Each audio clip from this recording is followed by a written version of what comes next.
Pilipino, favorite subject ko din ng Pilipino eh. Kapag mahina ako sa math noon, sa science, sa Pilipino ako bumabawi. Paborito ko nga din yan eh. Oy, parehas pala tayo, mana ka pala sa akin eh. Eh, pero pag imamana pa yung sa Pilipino, di na lang pwede kay mama sa science sa mat magaling. Ay, Pilipino nga tayo eh. Natural, Pilipino yung favorite natin. Pilipino nga pinamataas sa grade ko eh. Oh. Pilipino lang naman yan, madali lang Pilipino. Kaya nga, Pinoy tayo eh.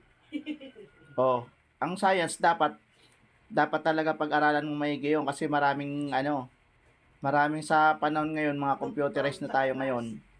Dapat talaga science talaga ang pinag-aaralan. O kaya English. What? Doktor tsaka nurse, science eh. Ayoko lang. Paano bang pinag-aralan nyo kay Dr. Jose Rizal? No limit ang Ha? Yung no limit ang here. No limit tangire? Ang here. Tangire. What? No limit ang here. Ang here. Ayan, alam niya, si Dr. Jose Rizal, mahilig yan tumanggi. What? Kaya nga, no limit tangire. Mahilig yan tumanggi. Pag pinapainom nga yan nun, tanggi ng tanggi yan eh.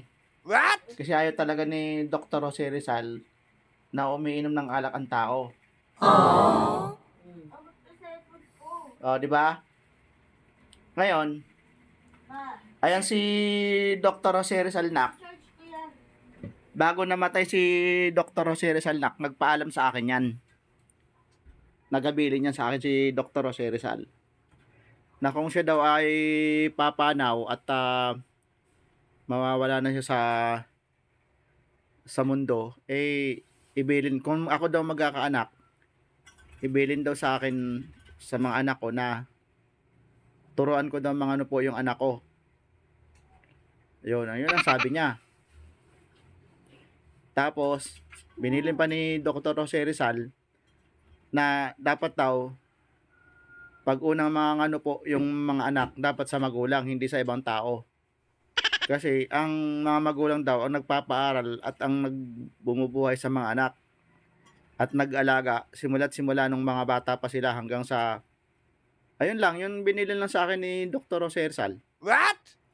Kaya ikaw dapat nak ano po ka sa magulang mo. Ha? Opo. O natatawa ka ngayon. Yan ang binilin sa akin ni Dr. Jose Rizal.